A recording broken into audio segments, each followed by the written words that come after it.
Hi guys 30 days 30 bracelet making சேலஞ்சில் day வந்து 27. இன்றைக்கி என்னென்னா சுகர் பீட் வச்சு தான் bracelet வந்து மேக் பண்ண போகிறோம்.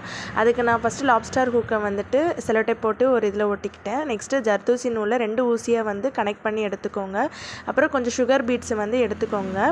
நெக்ஸ்ட்டு ஃபஸ்ட்டு ஒரு ஊசியில் வந்து ஒரு சுகர் பீடு போட்டுட்டு இன்னொரு நூலுக்குள்ளே கனெக்ட் ஆகிற மாதிரி போட்டு எடுத்துக்கோங்க. இப்போ வீடியோவில் நான் எப்படி காமிச்சிருக்கேனோ அந்த மாதிரி வந்து போட்டுக்கோங்க. நெக்ஸ்ட்டு ஒரு ஊசியில் வந்து 3 பீட்ஸையும் இன்னொரு ஊசியிலையும் வந்துட்டு 3 பீட்ஸ் வந்து எடுத்துக்கோங்க. நெக்ஸ்ட்டு 2 ஊசியும் வந்து கனெக்ட் பண்ணிவிட்டு அந்த 2 ஊசிக்கு நடுவில் வந்துட்டு அந்த ஒயிட் பீடு வந்து போட்டுட்டு இப்போ ஃபஸ்ட்டு நம்ம 3 பீட்ஸ் போட்டிருக்கோம் இல்லைங்களா, அதுக்குள்ளே வந்துட்டு அந்த ஊசியை வந்து கொறுத்து எடுத்துக்கோங்க. இப்போ நான் வீடியோவில் எப்படி காமிச்சிருக்கேனோ அந்த மாதிரி வந்து கொறுத்து எடுத்துக்கோங்க.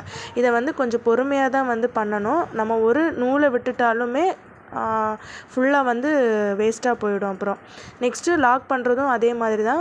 ஒரு ஊசியில் ஒரு பீடு போட்டு இன்னொரு ஊசியிலையும் அந்த பீடை வந்து கனெக்ட் பண்ணி எடுத்துக்கோங்க. அதாவது நூலுக்கு நூல் வந்து கனெக்ட் பண்ணி எடுத்துக்கோங்க. இதே மாதிரி தான் நான் வந்து ஃபுல்லாக வந்து கலராக வந்து பண்ணியிருக்கேன். எண்டிங்கில் வந்து நாட் போட்டு எடுத்துக்கோங்க. அதே மாதிரி ஜம்ப்ரிங் போட்டு நாட் போட்டுட்டு ஜம்ப்ரிங்கில் வந்து ஒரு செயின் வந்து அட்டாச் பண்ணி எடுத்துக்கோங்க.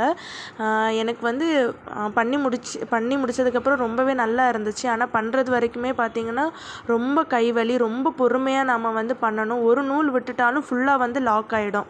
நான் வந்து ஃபஸ்ட் டைம் இதை வந்து ட்ரை பண்ணியிருக்கேன். உங்களுக்கு பிடிச்சிருக்கா பிடிக்கலையான்ட்டு சொல்லுங்கள். தேங்க்யூ ஃபார் வாட்சிங். Bye guys.